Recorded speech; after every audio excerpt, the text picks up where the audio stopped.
Hello, business building warrior. Thanks for joining me for today's episode of Silent Sales Machine Radio. I'm just the opening host today. Our presenting hosts will be Brian and Robin Joy Olson of Coach's Corner here in just a couple moments. But I just wanted to open up with a little intro and say thanks for joining us. You're going to enjoy today's episode. It is all about some of the great moments from our most recent annual Proven Conference. You hear us talk about that a lot around here, and we're all still kind of riding high off of this incredible event. So many great success stories. I think there's so many things I could say. I'm going to keep it short, however, and just kind of sum it up this way.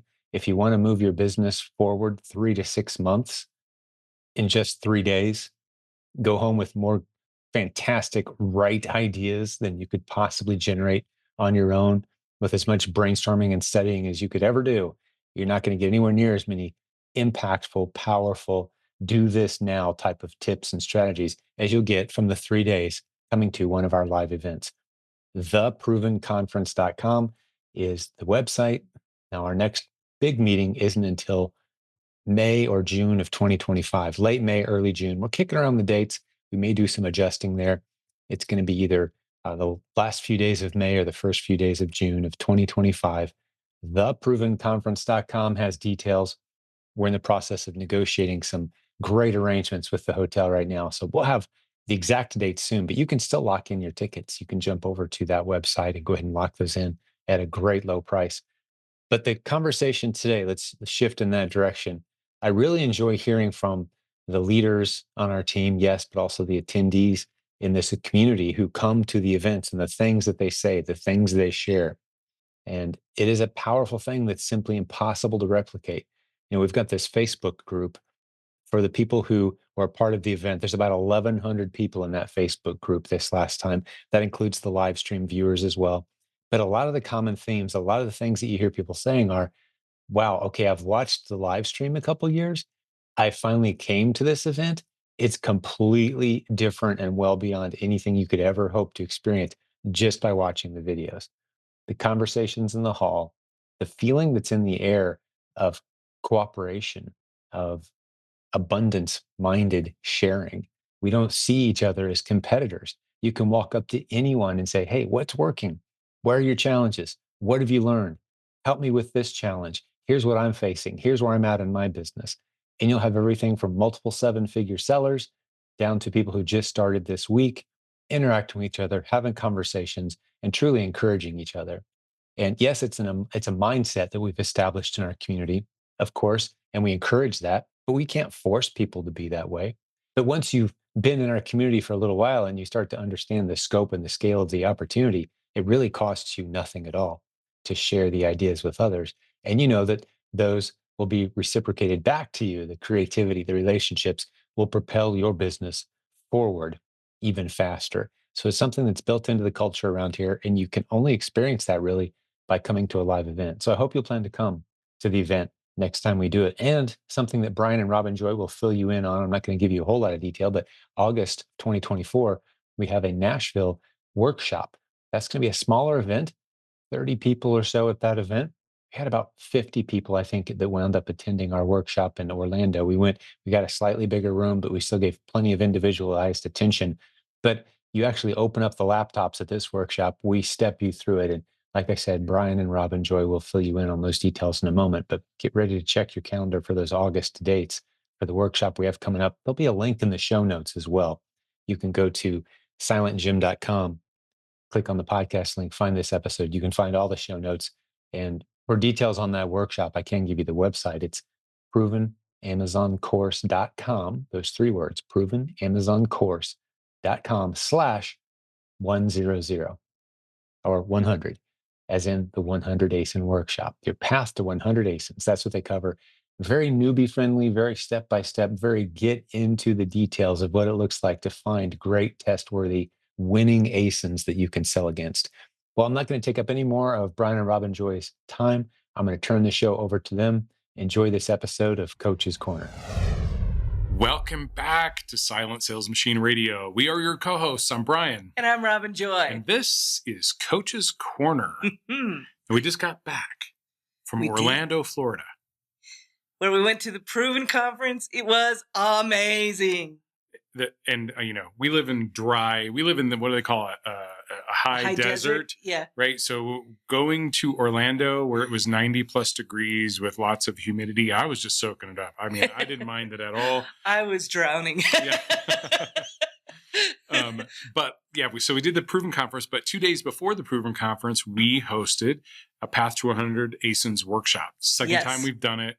It was an amazing experience. I thought the energy level was awesome. You want to talk about that for a second? Yeah, this is an ASIN accelerator workshop, and we had a great time. And here's what we talked about. Does anyone ever feel kind of uncertain when you're choosing an ASIN to test? Like it's kind of an ambiguous process and you're not sure. Yeah, like maybe it's a moving target. Like, you got to stand on one leg. You have it has to be the second Tuesday of the first week of the month. The moon needs to be in retrograde for you to consider maybe you might test this item someday. Yeah. Don't forget to hold your mouth right. Oh yeah, that's right. You got to be sure and hold you got to hold your mouth right too. Yeah. Or maybe it's Keepa seems overwhelming. There's so many data points. What do I need to know? What do I not need to know? I'm overwhelmed, so I feel like I'm missing something, so I can't pull the trigger. Do you ever feel like that? Well, if you do, we host this 2-day workshop that we were talking about that's going to completely demystify this process of building a predictable, scalable, and sustainable book of business on Amazon. Yeah, it starts with a pre-flight inspection of a listing so that you can answer the question, should I even be looking at this ASIN, right? Yeah, and if you get past that, then we'll show you how to apply 3 yes or no questions, like super simple, that will help you decide whether to pull the trigger or not. Like, is this even a good ASIN for me to test? Right. And if you decide to test it, then you can implement our 4-week test framework that helps you go through what is the test? How do you get through the testing process? And it helps you decide whether you're going to choose to replenish an ASIN or not. It's a clear, methodical process that takes you step by step. Yeah. The other thing that happens in these 2 days, all of this is like, there's a lot we cover in 2 days, but we're going to roll up our sleeves and we're going to practice how to apply these critical concepts together, right? Mm-hmm. We're going to demonstrate the framework and then we're going to go through tons of examples. It's focused. It's packed with frameworks, quizzes, and a ton of actionable information that really works to stack the deck in your favor. Okay, when you're looking for your first 100 replenishable ASINs. Or your next 100 replenishable ASINs. Or your next, yes. Yeah. You'll leave with a roadmap to create your foundational book of business over the next few months. Our next workshop is in August 16th and 17th. 16th right? and 17th. In Nashville, Tennessee. I know. Dog days of summer, Nashville, Tennessee. I promise it won't be that hot. We're going to be inside with air conditioning. Yes. It's going to be all right. But seating is limited. This is an intimate setting where you'll be able to ask all your questions, all the questions you have, plus you'll be hearing all the questions from the other attendees. It's dynamic, fun, educational experience where you'll meet and work with other people doing the same things you are with similar goals. So for more information, if you're interested in this, we hope that you are. Go to provenamazoncourse.com/100, provenamazoncourse.com/100. And we look forward to seeing you there because we're inspired by the accomplishments of others. We're passionate about helping others reach their goals. And we're committed to sharing the keys to success that have been shared with us. All right. Well, one of the things we talk about pre-conference and post-conference. Yes. WPAs, worth the price of admission. Right. These are things that if you got nothing else from getting yourself in this place, that this one thing would have been worth everything it took to get there, money, time, travel. Mm-hmm. This one thing would be worth the price of admission. So we came up with, as we always do, a ton of them, and we'd like to share some of those with you today. And some of these are just thoughts. I don't know that they were like necessarily actionable, but things that will help you just get a different perspective, or at least help us get a different perspective on business, right? Right. Starting with the keynote speaker, who is Rabbi Daniel Lapin. Yes. If you have not listened to his speech, go and listen to it on replay if you have the replays. If you were there, go and listen to it on replay. It's amazing, jam-packed with all kinds of great stuff. One of the things he talked about, which we're not going to dive into today, is the bordello thought experiment. We're going to dive into a slightly different thought experiment here. But one of the things, it's not even on the list, but I do want to talk about it. Yeah. Was he was giving Going off script again. I know, off script. He was giving the examples of like how you add value. Yes. Right. And so there's a person who is selling shoes and someone comes to buy the shoes from him. And then as he's leaving as he's walking down the street after he bought them, someone comes up to the person who bought the shoes and say, "Hey, I want those shoes. Would you sell them to me?" And so he turns around and sells them to this person that he meets on the street. And what happened here? The person who sold the shoes initially got a win. Yep. The person who bought the shoes the first time got a win. Then that same person who sold the shoes again got a win. Right. And this is a story of arbitrage, what we do. That's what I was going to say. That was the hidden message to me, was this was basically arbitrage in a neat little story here. Yeah. So many good things we took out of there. One thing he said was that really stuck with me, and I wrote it down. When you don't believe something can be done, you don't do it.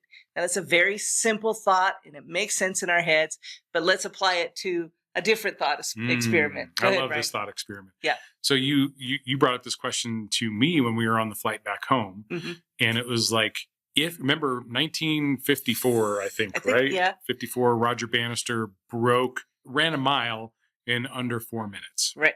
Now, it was pretty close. Never been done before. It was by only about a half a second. And so there's, it's really close, but sometimes all it takes is that break, getting inside of that 4 minutes or less than 4 minutes for everyone else to believe that it can be done. Right. So what happened? Now, all these years after that, people started breaking that record over and over and over. They started running within days after it was broken. They started running 4-minute miles. This had never done before, and now all of a sudden it's being done fairly commonly by trained athletes, of course. And today it's part of your thing if you're a runner, right? Yep.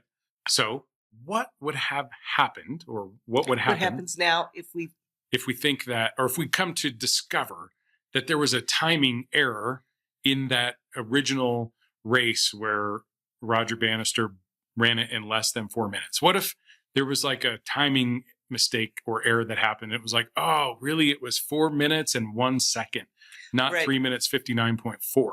Right. So, which we're not sure exactly what the number is. I think it was 359.4. Okay. Oh, okay. Yeah. I don't know. The point, what if we looked back now and we found somebody got that stopwatch and they realized, oh, the stopwatch. It was wrong. It was wrong. It doesn't work right. Does that invalidate all the people who've run a 4-minute mile since then? Well, obviously not, right? It doesn't. But it just goes to solidify the proof in my mind that once people believe it can be done, then it can be done. It gets done all the time. Right. And that changes the point of this story when we think about it that way. To me, it changes the point of this story. It's not whether someone broke that record before you to show you could done. It's whether you believe that it was done. That doesn't happen. Doesn't matter whether it was real or not. If you believe that that's what happened, then that can break the barrier for you. So keep that in mind when you're getting, trying to get down in the weeds about, setting your goals and making sure you believe them and everything. Things happen because things have happened. Yeah, your ability to do stuff is all as we've talked about before, the longest journey that you'll have in building any successful business is that space between your ears. Yes. And we've also talked about that sometimes the more educated you are, the more obstacles you have to get over between that space in your ears. Well, because you're trained to be critically analyze everything, right? And sometimes just go with the belief. I can run this mile in less than 4 minutes. Go. Yeah. Get in the game. That's right. Another great story that came from the keynote speech there was about a famous violinist who I can only remember his first name at the moment. Perlman, yes, Isaac Perlman, who was in the middle of a performance when a string broke on his violin, and he ended up playing the rest of the piece with 3 strings, and he was basically recomposing the score in his mind as he went because he had to recreate all the notes that he could anyway on the remaining strings. Right. And he finishes the piece, And he gets asked afterwards, like, how did you do that, or what was going through your mind, or whatever. And he said, sometimes we just have to make music with what we've got. Yes. And that's a reminder to me that we don't know everything in the beginning. We don't have all the tools and all the fancy stuff. We can get started with what we've got. We need to not limit ourselves because we don't have the most pristine business already. Yeah. And to me, this also speaks to if you are like, oh, I'm not going to consider selling anything that's less than 120% ROI. Right. It may take you a very long time to achieve that, when what is coming to you, maybe is 30, 40, 50%. Make music with what you've got. Right. I agree. If you pass those up just because you only want the ones that are higher ROI, when you're getting started, once you have a business built, then of course you're going to go that way. But to get started, don't take zero instead. Mm-hmm. Right. Take what's coming to you, try to build it out to those better profits as you go. So also went to this great session. It was called Cross-Border Selling, I think. Debbie Shadlock was putting that on. And it was... she had a couple of great quotes that we noted in here. Yes. The first one was, Amazon is like the room service of shopping. I love that. Mm-hmm. Like, yeah. We talk about the convenience store model, but this is a really succinct way to put that. Yeah. Yeah. Hello, room service. Send me paper clips. Thank you. Well, we talk a lot about the whole, why would you do room service? Because you don't want to go anywhere. You want to, right. the convenience of having it all. We talk a lot about why people pay more for things on Amazon than if they just went down the street to Walmart or Home Depot or whatever, Costco. And it's because of this. Like the story I've been telling lately is, I need something for my, Jim told this one, for my kid's birthday party tomorrow. Mm-hmm. And I could take 2.5 hours out of my day today to go do that. Mm-hmm. Or I could pay $10 more or whatever the price difference is to buy it on Amazon and have it delivered later today or first thing in the morning and get those 2.5 hours back. I don't have to take those 2.5 hours out of my life. Right. Is that worth $10 to me, or $12 or $20 even? Heck yeah. When you start putting a price on what your hourly rate, what your time is worth, it can frequently be worth it. And many people do put value on their time. Mm-hmm. They have very valuable time. Mm-hmm. And they will pay what it takes if you have it available for them. Yep. Just a quick side note too, we're looking to have Debbie come and join us on the Coach's Corner podcast one day. Yes, I think that'll be great. This is going to be great. Yeah. Yeah. Another quote I got from that one. So Robin and I had split up. So I was in this session by myself and Robin was in a different session, which we'll talk about in a minute. But a quote that she said was, "Are you a high margin seller or a high volume seller?" This was Debbie Shadlock. This was Debbie. Yeah. Yeah. And I was like, oh, that's good. This to me, we've talked previously about, are you doing warehouse type pricing or are you doing boutique shop type pricing? Mm-hmm. Right. To me, same sort of thing. Right. I agree. So I think that stands by itself. Ask yourself that question. I mean, again, take what comes to you right now, but once you get a foundation, build it in to what you want to be. Yep. All right. Another thing that we got to do was attend the Legends, Business Building Legends lunch with members of Legends. Highly attended, by the way. It was. Ended up setting a couple of extra tables up because there were so many folks who came and joined, and we got there a little bit late, so we were sitting on one of the tables that was put up later. But we had a great group of people that we were having lunch with. And we always look out on these lunches. I know. Like, we get by the best people. You can never go wrong, right? Right. But there was a tip dropped during the lunch hour that we thought was absolutely worth the price of admission. Oh, yeah. Right? Yeah, in a tactical sort of way. Mm-hmm.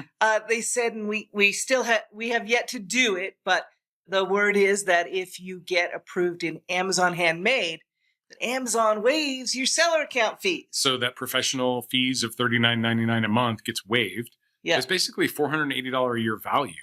Yeah. So this is Amazon's attempt to be more competitive with Etsy. Right. And so they're attracting people by waiving your professional seller account fees if you get approved in Amazon Handmade. Right. Great. There are some other things apparently to getting approved in Amazon Handmade, and we haven't gone through that Yes, we can't speak to that, but we're going to figure that out. Mm-hmm. Yeah. All right. So get this Legends lunch. We attended one of the VIP lunches, had a great conversation there too.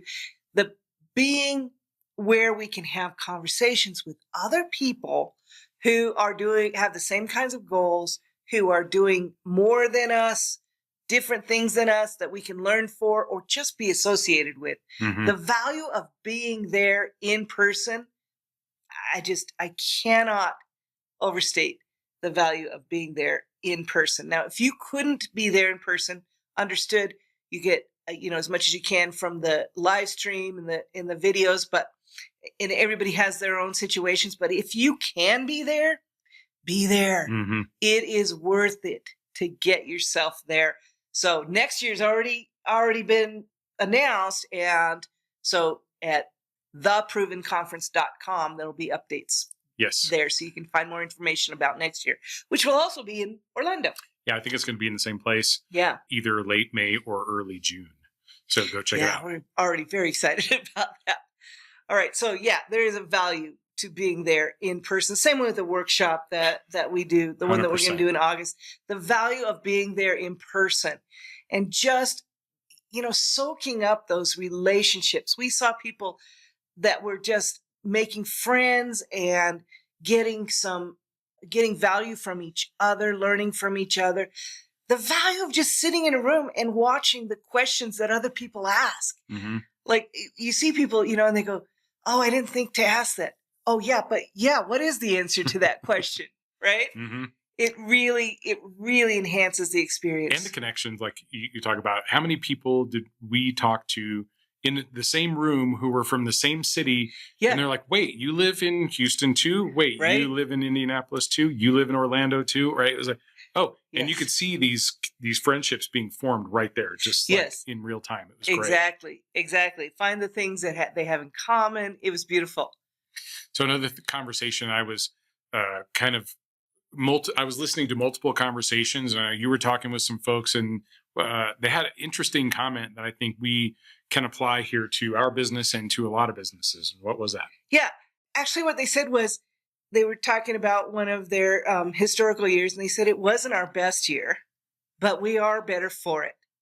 And that just made me realize, it's okay to have downtimes. We're going to have downtimes. We can't have up times without downtimes. But we want to make sure we're learning from those times. That's the value. There's value in those downtimes too. And if you think about what is it that you could potentially, well, first of all, what are you measuring best year by? You know what I mean? Yeah. Best true. By what standard? But then if it's like a sales number, then if you can find, and it maybe didn't quite meet your last year number, but you can find some other areas that you were able to enhance and make your business better, then it can still be your best year. Yeah. Right? Best year yet. Maybe not best year ever. Can always be the best year ever. Maybe it can. I don't know. But best year yet for sure. Things to think about. Uh-huh. Right? Yep. Okay. So on the way home, you mentioned we were on the plane. We were so excited. We were thinking forward, ready, all these things. As I'm sure you were on your way home, all these things we want to do and all these ideas we had. Mm-hmm. Well, we ended up listening to a speech by a gentleman named Seth Godin. And I don't know how we got there, but one thing that he said kind of stood out to us that we wanted to share with you. He talked about the Solvay conference, which is a place apparently that really, really smart Nobel Prize winning type people go. And they have it every 3 years. Physicists come and talk about physics, I guess is what it is. Okay. So he showed a picture about one in 1927 where all the attendees, there were 29 people in the photo. Albert Einstein, Marie Curie, Niels Bohr, a whole bunch of people that won the Nobel Prize. 17 people in this picture actually won the Nobel Prize. Went on to win the Nobel Prize. Well, that's the key, right? Mm-hmm. I'm like, oh, cool. So you go to Solvay, and then you became the people who go to Solvay get invited there because they were Nobel Prize winners. But then he made the point that this picture was taken before they were Nobel Prize winners. Mm-hmm. So 17 of these people went to Solvay. 29 people went to Solvay. 17 people went on to win the Nobel Prize. The reason that was impactful to us is because this is what we see with the Proven Conference. Mm-hmm. Could it be possible that the successful people show up at the Proven Conference because they were invited because they're successful? I would say that's exactly the opposite. In some cases, yeah. I think we met some people who were, highly successful before they went to the Proven Conference. But Absolutely. I think you could make the case that people who are successful in their Amazon business are successful because they went to the Proven Conference. At least in part. And I would say that's definitely the case with us. Oh, absolutely. And for so many that we know, right? What you learn while you're there, the things that help you get on the right trajectory, the things that give you fuel to continue to build your business, you get at the Proven Conference. Right. Just being amongst those people and talking about those things with them can be a spur for your business. Mm-hmm. Proven Conference is powerful. I don't care who you are. I know. So we're a year away at this point, maybe a little bit more depending on when this podcast comes out. But certainly, if you're a member of the Proven Amazon course, go watch the videos that are out there for all the sessions that were recorded and plan on attending next year. Yeah, I don't think you can see the videos unless you were live streamed, but you can see last year's. Okay.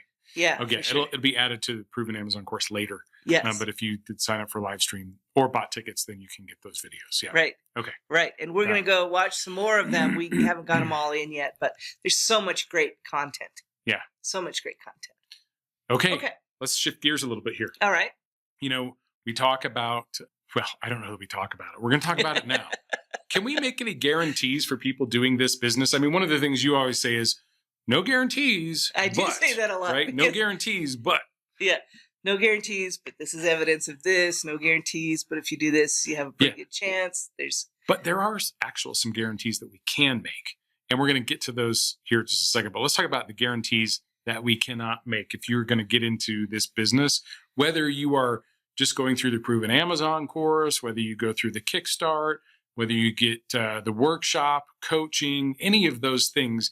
Even with all those things, we cannot guarantee that you're going to be successful. Right. We cannot guarantee that you'll be profitable. We can't guarantee that you will get ungated. We can't guarantee that you'll never have customer service issues. Yeah. We can't guarantee that when you wake up every day, you're going to have motivation. Just a quick aside here. When one of the sessions that happens at the Proven Conference is the Do I Need a Coach session with Matt Thompson. I joined one of those. I know you were in one or more. And one of the things that Matt says that cracks me up is like, we're not going to be there in the morning to roll you out of bed. Right.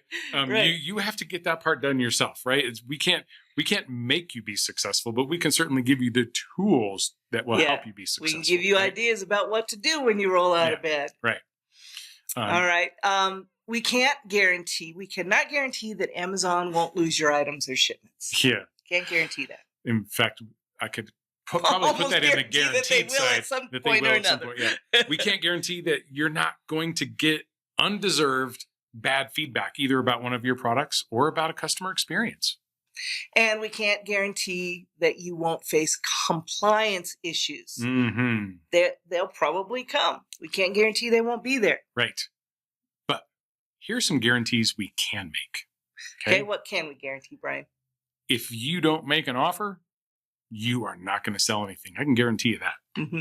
I can guarantee that if you don't make a sale, you won't get customer feedback. We can guarantee that if you don't look at ASINs, you won't find anything to test. Mm-hmm. We can guarantee that if you don't test items, you won't build a book of business.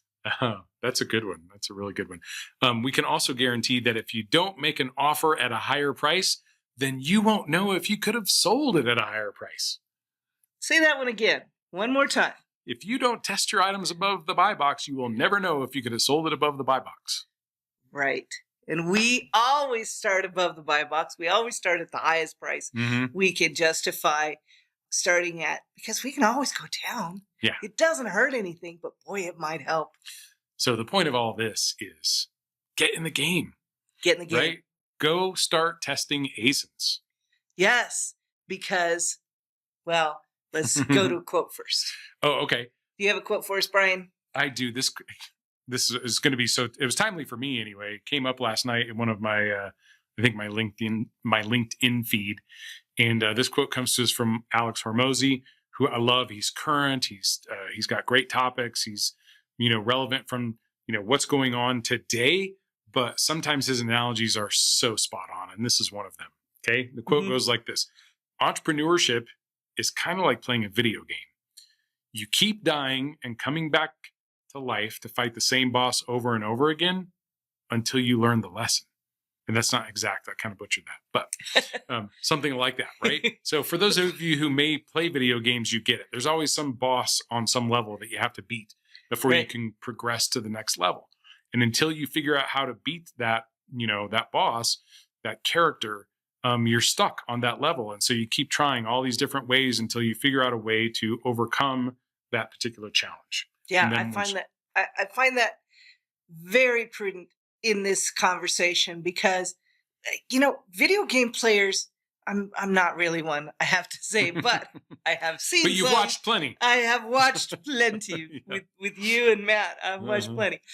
But what I've seen is there is, like you said, there's always something that you have to overcome. What's interesting is people want it badly enough. They will go after that same character to get to that next level over and hundreds of times. Sometimes that's the kind of tenacity that we need to have when we're facing an obstacle in our business. Go at it again. That didn't work. Go at it again. That didn't work. Go at it again. Don't let it stop you. And sometimes these are not external forces. I think a lot of times they're internal, right? And so it's our own demons that we have to fight in order to, that's beating the boss of that level, is our own demons. And that all that education between your ears that you have to get through. Right? Or beliefs. It's the beliefs that you're like, well, I couldn't possibly sell something above the buy box. That doesn't work. Or it doesn't work for me to sell things, to find items that I can replenish at 122% ROI. Those opportunities don't exist, right? Whatever these stories are that you're telling yourself, sometimes that's the boss that you have to beat. Yep. You can overcome that. If you want to, you can overcome it. You got to have the want to. You do. So how do you overcome that boss of building your business from zero to wherever you want to go? Test more ASINs. Test more ASINs. Whatever the obstacle, start first by attacking it with testing more ASINs. All right. Well, let's go test some more ASINs. Let's go test more ASINs. Thanks, everybody. We'll see you soon. Take care. Hey, so thanks for hanging out with us today on Silent Sales Machine Radio. Before I let you go, I've got my good friend Jeff Schick hanging out. He's our policy and legal expert, all things Amazon, and he's always involved in some interesting situations with sellers, many of whom are from our community who use his services. They've got him on retainer, and we'll stick a link in the show notes to jeffschick.com for more info. But what do you have for us today, Jeff? Oh, we have an interesting case hot off the press. And it's actually a real case, so real legal case. So it's just a nice reminder for sellers when you receive cease and desist letters, they can be serious. So depending on the brand, some brands will engage in litigation. So it's always a good reminder that you want to review those letters, make sure you understand what your risk is, and act appropriately. So of course, I think a lot of people that I talk to on the phone, I'm always, they hear this phrase constantly, risk benefit analysis. And that means, do the benefits of selling this item outweigh your risk? And so it's just a nice, just a reminder for sellers that, a lot of people will have this thing where they'll say, oh, you got a cease and desist letter? That's great for starting a fire. Well, maybe it's good for starting a fire, but that should only be after you've read it and talked to somebody who understands it to know what your legal exposure is, because some of them are baseless and some of them have real risk. And it usually comes down to how much you're selling, because, if you're just a, 3 to 5 off seller, probably lower risk. If you're a several hundred unit seller, then your risk is much higher. So you just don't want to, blindly throw them in the trash just because someone on Facebook says, hey, that's great burning material, and they don't ever sue anybody, because especially you don't want to be that person that says, guess what? Yes, they do. And here's my check that I wrote to prove it. So it's just a nice reminder for sellers just to, read the letters, talk to a trusted attorney about it, figure out your risk, and then act appropriately when you receive them. Yeah, a great reason to have you on retainer. And let's just talk about that risk exposure for a moment, because from my vantage point, we have a lot of people succeeding, a lot of people doing the resale Yeah. model, the wholesale model at scale. Very exciting future. Amazon seems to be very pro that model, based on conversations I'm having. But some Yeah. brands do push back. So, what is my legal exposure in all reality? You said, if you're selling hundreds of units of something, that's a little more exposure if they come and they're grumpy. But realistically, Yeah. are people losing more than they've put into an ASIN in many cases that you've seen? In most cases, I would say, the answer is usually brands want to settle these cases quickly because they don't want to spend money on litigation, just like you don't want to spend it. And while it's great to think that you might be the martyr that's, holds up the first sale doctrine, the second an attorney, you go to a litigating attorney and you have they'll usually give you a free consultation with a litigator because they know that the next conversation is going to be, hey, how do you want to pay this $20,000 retainer? Then you rethink really quickly, do I want to go forward and be that martyr? And the answer is usually no, because the settlement offers that come in from the brands are usually less than that. And so people just have to make that decision. Now, the good news is typically settlements, when we worked on lawsuits almost every month this year so far. The settlements usually are less than the profit that the seller has made, or they're right around of what the profit has been for the seller. So you walk away with a little bit of something, or a little bit of, or basically nothing, little bit of loss, not a huge, you're not mortgaging your house in most cases, or I should say in any case we've seen so far, everyone's been able to afford the settlements. The only exception to that is sales of counterfeit products. So if you are sued for selling counterfeit products and you did sell counterfeit products, or if the products you sold come from a bad source that you can't prove authenticity, like for instance, we had a seller accused of selling counterfeit products. The brand did a test buy. They said that seller was selling counterfeit products. And when we asked for the proof of purchase, it was all eBay receipts from other random sources. Yes. There's no way to prove that their products were authentic. And so, unfortunately, that seller paid many multiples of what they'd made in profit because they had sold, dozens of assumed counterfeit units. And once you've sold the item and shipped it, you have no way to call the customer and say, hey, I think it might be counterfeit. Send it to me for test. You can't do that. So it just the brand had a unit that was definitely counterfeit. There was no receipts to back up authenticity for any of the dozens of units sold. And so unfortunately that meant time to open the bank account and pay out and make it go away. But that's really the exception to the rule, because as you can tell, that case has very different facts than, the typical arbitrage seller who's going and buying, a bunch of products at Home Depot, Walmart, Kroger, Publix. They don't sell counterfeit stuff. I mean, the stuff you sift through the cracks, maybe one in a million, but not really. Like they've got very strict controls. Yeah, they're So authorized distributors. If you called the brand yeah, and said, "Hey, I just bought some of your product at website X or retailer Y," they say, yeah, "Yeah, of course, they're an authorized distributor, right?" right, Or from a exactly. wholesaler, or just first level distributor. Maybe we should talk about that a little bit, because I know some people who are getting excited about these opportunity aggregators, and like, "Hey, we supply opportunities to Amazon sellers," and they go and buy a bunch of product, but the invoice doesn't have my name on it when I buy from Yeah, them. It has their name on it. right. That's So exposure, right? absolutely. In fact, we should talk about that next week, because then we can do another That's a whole segment nother on it. topic. All right. It Well, is so yeah, next week we'll because dive into that one a little deeper, but be cautious. If you're getting an yeah, invoice, it better have your name on it. If yes, it goes from the manufacturer distributor, it better have your name on it. We'll dive into that next week, because there's some absolutely. cautionary tales you can share with us there. I Well, do have a lot of stories from the last, like I'd say, probably 2 weeks coming from that. So it's kind of interesting. So definitely want to talk about it for sure. yeah, because I like, Jeff, that you have a nice array of real stories from sellers. Now, there's tens of thousands of people doing this business model, but at any given time, that handful of cases that you're taking on and things you're seeing kind of tells us where the ships are sailing. What direction are we heading here? So I Right. appreciate your insights into helping us stay safe, and I love the lessons today. So what I'm hearing is, especially with the replens model, where I'm never going more than a few units deep on anything. Yeah. Typically, there's exceptions to everything potentially in the future, but typically my worst case scenario is, hey, if they come along and say, wait a second, the brand's grumpy, I don't want to have to defend myself in court, the settlement's probably going to be about the profit that I made on that ASIN. Typical case, that's what you're seeing here as a Right. worst case scenario. Not that that's everything that could happen in the future, but so far, that's what we're seeing, because Amazon does like third-party sellers selling, keeping their shelves full. They're going to defend this as best they can, but these grumpy brands, when they push back hard, and is there any way? Maybe this is a good way to end this episode today.